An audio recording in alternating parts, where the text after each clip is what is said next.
காலை 6:30. இவன் தான் எம்டி அலைஸ் எம்டி. இவனுக்கு ஏன் எம்டின்னு பேர் வச்சாங்கன்னு வாங்க பார்க்கலாம். பாட்டி வாஷிங் மிஷின்ல துணி போட்டேன் எம்டியா? வாஷிங் மிஷினா? ஏன் அது கூட தெரியாது? அதான் நீ துணி துவைப்பியா அந்த மிஷின் பாட்டி. ஓ அப்படியா? இது கூட தெரியாதா? இதெல்லாம் முதல்ல தெரிஞ்சுக்க. சரி, லொட்டு லொட்டுன்னு தட்டிட்டே இருக்கிய, அது என்னடா பொட்டி? அதான் கம்ப்யூட்டர் பாட்டி. அப்படின்னா?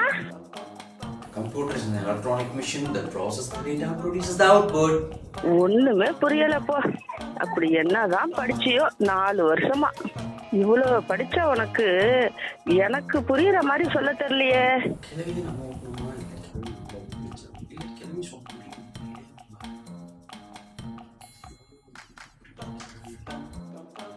என்ன ப்ரோ ரொம்ப குழப்பமா இருக்கீங்க போல? ஆமா ப்ரோ, சின்ன வயசுல நிறைய படிச்சிருக்கீங்க, எல்லாமே ஞாபகத்துல இருக்கா? நல்லா ஞாபகத்துல இல்ல. காக்காக்கு தண்ணி தாங்க எடுத்த கதை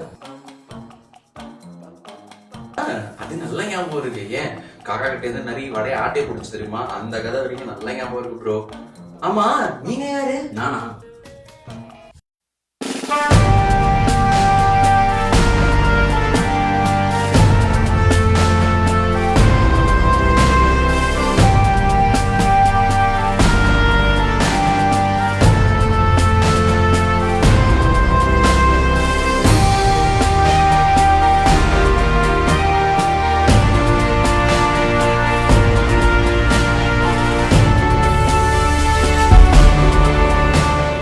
இவர் தான் எம்டி அலைஸ் வாத்தி.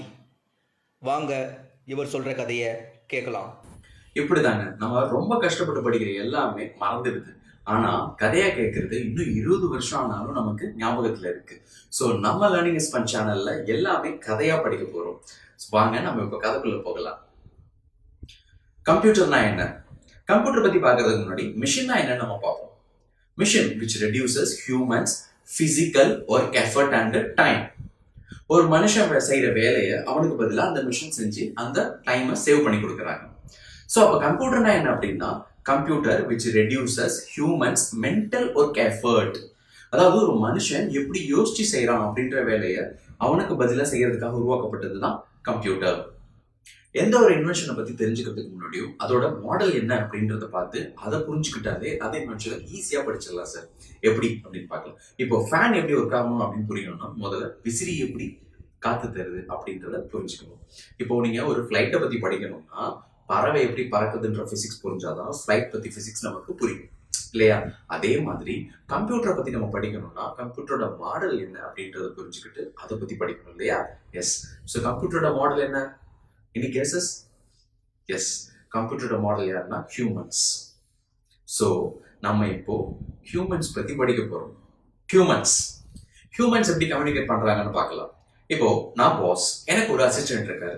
அவருக்கு நான் கம்யூனிகேட் பண்ணணும்னா எப்படி கம்யூனிகேட் பண்றேன் அப்படின்னா லாங்குவேஜ், தமிழ், இங்கிலீஷ் இந்த மாதிரி கம்யூனிகேட் பண்றேன். இந்த லாங்குவேஜ் எப்படி கத்துக்கிட்டோம்? பிறந்த அன்னைக்கு எல்லாமே கத்துக்கிட்டோமா? இல்லை, டெய்லி கொஞ்சம் கொஞ்சமா ஒரு வார்த்தையா கத்துக்கிட்டே இருப்போம். ஸோ அப்படிதான் மொழியை கத்துக்கிட்டோம். இந்த மொழியை உபயோகப்படுத்தி நம்ம எப்படி பேசிக்கிறோம் பாருங்களேன். அதுக்கு 4 ஸ்டெப்ஸ் இருக்கு. ஃபர்ஸ்ட் ஒன் பாத்தீங்கன்னா input and process, then memory, then output. இந்த 4 ஸ்டெப்ஸை யூஸ் பண்ணி தான் மனுஷங்களுக்குள்ள கம்யூனிகேஷன் நடக்குது. எப்படின்னு நம்ம ஒரு எக்ஸாம்பிள் பார்க்கலாம்.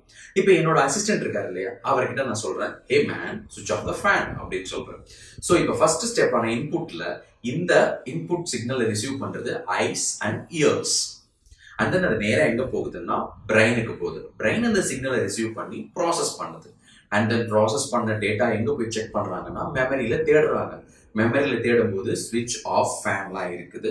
அதை பார்த்துட்டு என்ன நடக்குது அப்படின்னா அவர் போய் ஃபேனை ஆஃப் பண்ணிட்டாரு. ஸோ இப்படிதான் ஒரு ஹியூமன்ஸும் கம்யூனிகேஷன் நடக்குது.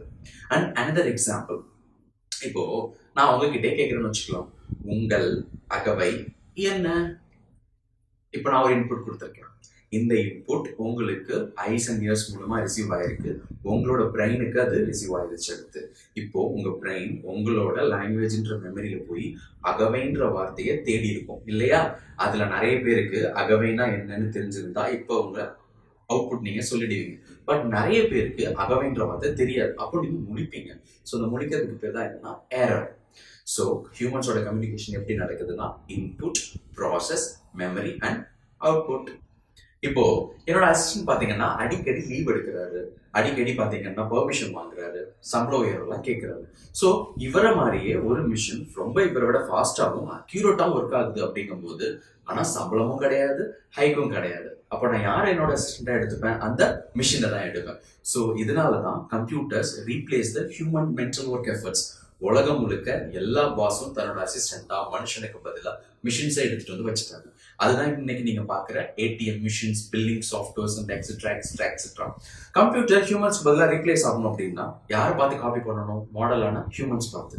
அப்போ மனுஷனை மாதிரியே அந்த கம்ப்யூட்டர் உருவாக்கணும் அப்படின்னு யோசிக்கும் போது மனுஷனுக்கு ஏற்பட்ட அந்த 4 ஸ்டெப்ஸ் தான் தேவைப்பட்டுச்சு.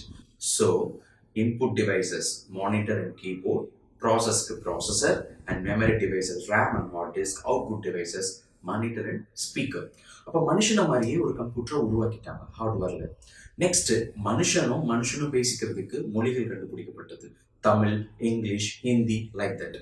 ஸோ மனுஷனும் மிஷினும் பேசிக்கிறதுக்கும் அப்ப மொழி தேவை.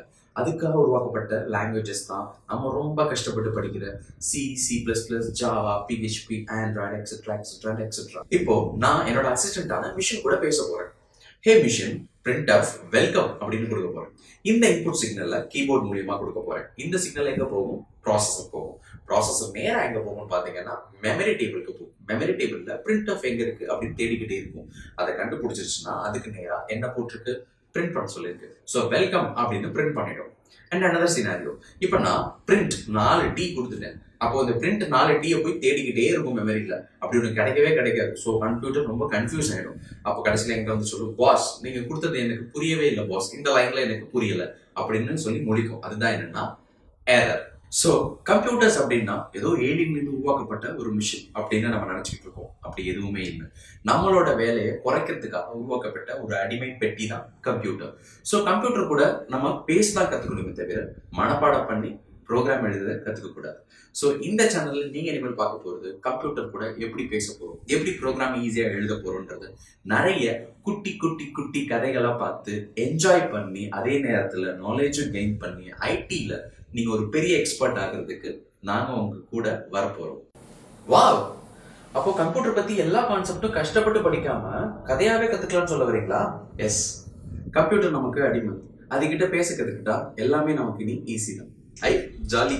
அப்பனா எனக்கும் எல்லாமே கதையா சொல்லி கொடுங்க. எப்படி நானும் கத்துக்கிட்டு ஐடில பெரிய எக்ஸ்பர்ட் ஆயிடுறேன்.